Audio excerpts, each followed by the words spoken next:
One of the things I really love about social media as well as websites like YouTube is that along with the ability to interact with that content, leave a like, a note of approval, or a comment about that content, they also provide us with the metrics about the content in question. On YouTube, for example, they tell us how many people have viewed the video in question, have liked the video in question. I can appreciate it on the level I want to. I can appreciate it in terms of success or failure because the online world is a place of success and failure. Why not understand it on those terms? And if you want to observe success and maybe examine the whys and wherefores of success on social media, you can't find a more considerable success on Facebook than the group Subtle Asian Traits.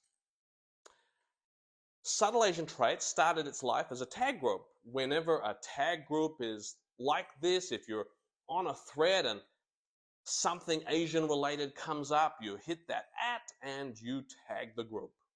The membership of Subtle Asian Traits consists of people of East Asian, sometimes South Asian ancestry, living in North America, Australia, generally Western countries. The content on Subtle Asian Traits consists of mostly light-hearted memes about Asia. Asian food is a popular theme amongst these memes. Also, Korean pop music, movies, posts about overbearing parents, and of course, bubble tea.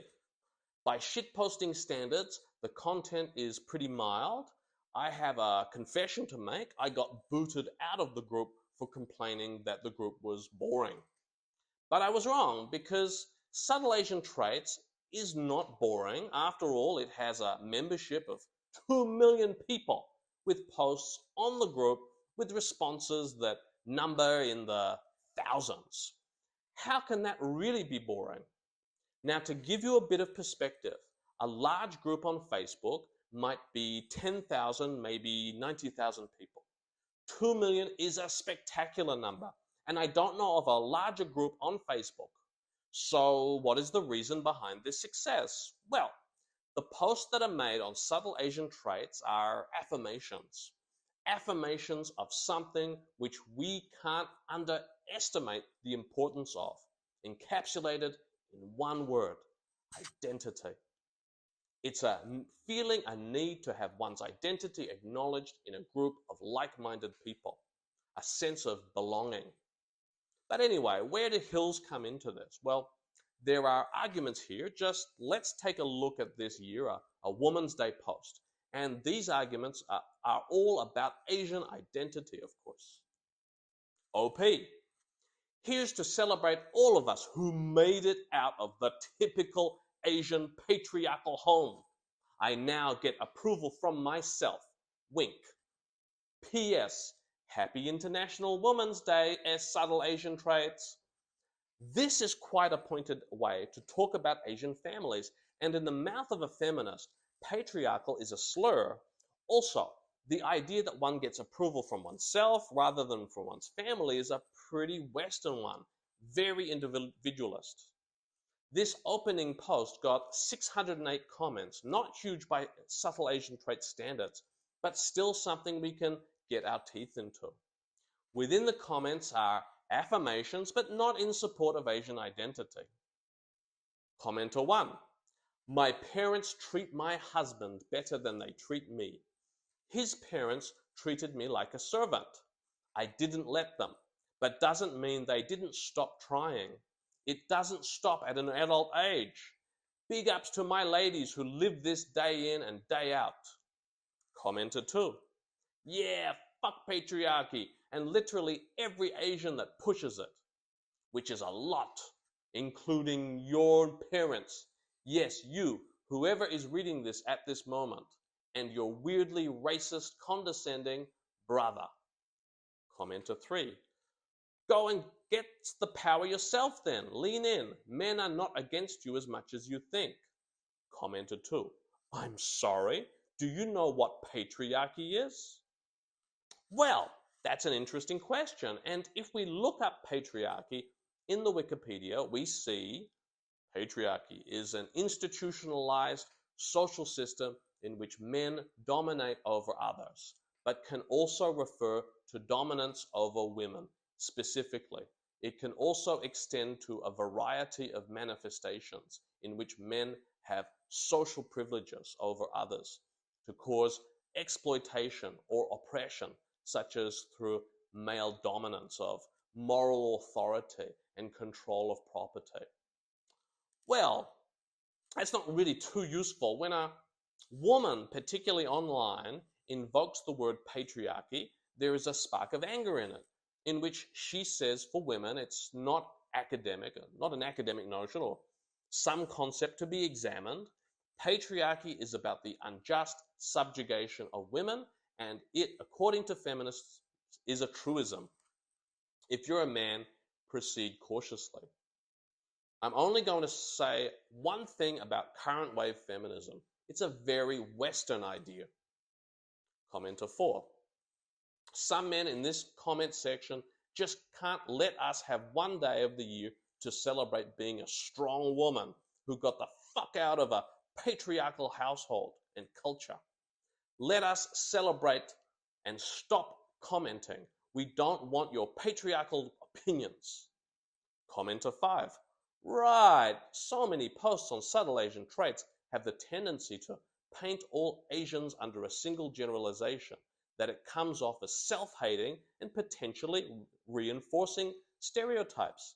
It's just cringeworthy. I actually live in Asia, and I know many families that are matriarchal, and the woman being the sole breadwinner. Generalization, well, that's a negative, but in a group that is all about what makes Asians Asian, called subtle Asian traits, shouldn't that be expected? I mean, is there such a thing as Asian identity at all? Commenter 6. Shitty parents come in all hues, accents, and whatever the fuck. PC de jure. I did not raise my American daughter the way my folks raised me. Not your fucking model minority, and Confucianism can kiss my British Hong Kongian ass. Well, what he just said, that's quite a slap in the face to Asian culture. And that term, the model minority, that term is something I want to come back to. Commenter 7. My dad tells me this story where my mom and him were at a party and they were playing a game like the newlywed game, and they knew each other's answers except for one. The men were asked first who was in charge in the relationship, and all men except my dad said they were. My dad said it was equal, and then all the women came and they all answered it was equal until it came to my mom, who confidently said, I'm in charge. I like this comment a lot. If you really know Asian women, you know they're not pushovers. They are definitely not submissive slaves. Commenter 8. Patriarchal equals based. Oh dear, those truly are fighting words. Commenter 9. I appreciate the article as it addresses a very real issue in Asian cultures. As for the men here that complain, I'm pretty sure these are all hypocrites that for sure wouldn't say the same about an article that addresses racism. And yes, men, sexism is just as bad as racism. Sexism on subtle Asian traits, wrangling with the patriarchy. Or maybe wrangling with people who happen to be men and who also happen to be proud to be Asian. But feminism deals a blow to certain aspects of Asian identity. It simply does. You can't resist it.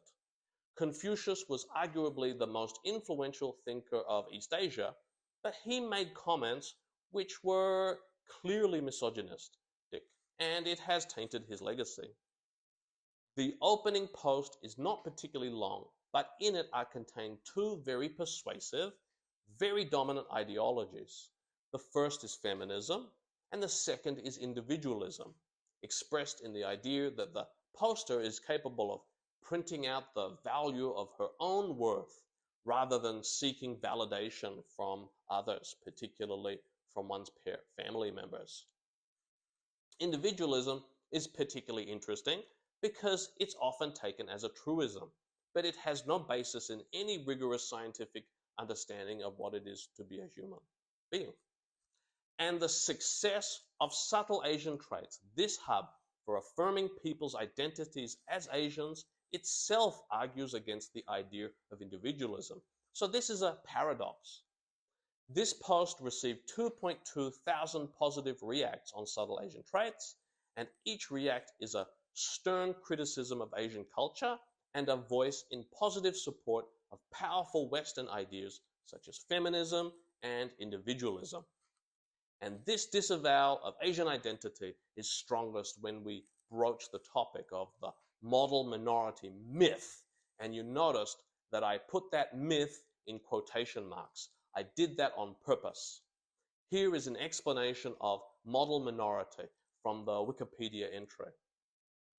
A model minority is a minority demographic, whether based on ethnicity, race, or religion, whose members are perceived as achieving a higher degree of socioeconomic success than the population average, thus serving as a reference group to outgroups. This success is typically measured relatively by educational attainment, representation in managerial and professional occupations, and household income, along with other socioeconomic indicators such as low criminality and high family marital stability. The concept of moral minority is primarily associated with the culture of the United States, though many European countries have concepts of classism that stereotype ethnic groups in a similar manner. Asian households in the US had a median annual income of $85,800 in 2019, higher than the $61,800 all US households had in April 29, 2021. As far as being the minority ethnic group, East Asians in countries like the USA tick all the boxes. But it's something that many ethnic Asians feel uncomfortable about. And here is a part of a post on subtle Asian traits about this particular issue. OP. The model minority myth has been championed by many Asian Americans as a positive stereotype and reflection of Asian American success by white America. In actuality, the model minority myth is a dangerous excuse for Asian Americans to remain silent in an attempt to accept the status quo. In actuality, the model minority myth allows institutionalized racism to confine Asian Americans within a set of prejudiced stereotypes. The model minority, calling it a myth, well, that suggests it doesn't exist. It does. The success of Asian Americans exists. It is actually a statistical fact. You'd think in a group that congratulates itself for drinking the most idiosyncratic brand of bubble tea or having the finest appreciation of K-pop would be proud of more tangible achievements. But achievements within the Asian communities, such as a high position in a company or higher socioeconomic status, are something that has nothing to do with Asian identity, apparently. But to continue with this opening post, but the status quo is unacceptable. Institutionalized racism affects Asian Americans but hurts Black and Latino communities for far more. We as Asian Americans must use our privilege to act as allies to other people of color. Silence is a privilege we can no longer afford. In order to combat institutionalized racism and police brutality, disproportionate COVID-19 deaths, and countless unnamed issues that affect people of color, Asian Americans must disrupt the model minority myth and use our voice in allyship with Black and Latino communities. Now more than ever, we must stop hiding under the model minority myth to speak out against racial injustice and enact change. There's quite a lot to unpack here. Apparently, the first idea is Asians are privileged and don't really suffer from racism. New to me, I use an Asian name on my Facebook profile, and even I cop a bit of racism because of it. Recently, someone said they got COVID after attempting to read my name. This post is an expression of solidarity, allyship with other minority groups. But the Asian diaspora's higher socioeconomic status makes that, in my opinion, a little awkward.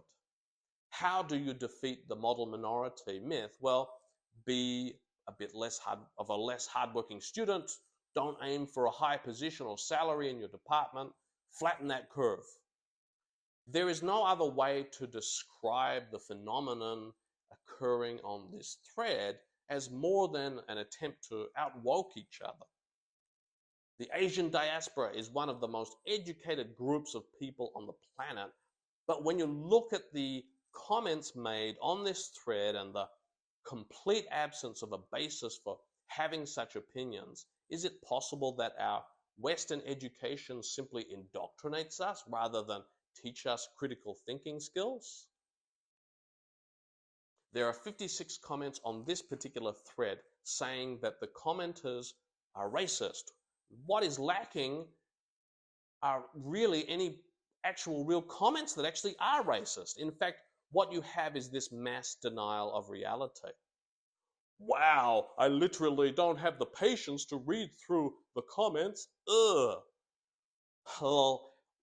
Well, if you read through the comments, you would find there are actually very few really racist things being said. Mostly agreement with OP. Subtle Asian Traits is not a boring group, it's an interesting group. Subtle Asian Traits is a big success, much like the Asian diaspora in the West itself. And if you're not Asian, perhaps it's a question you might ask: what has made them a success? Family, hard work, respect for authority? Maybe. Maybe I don't dare to answer such questions personally. I only say they are questions worth asking and looking for an answer to.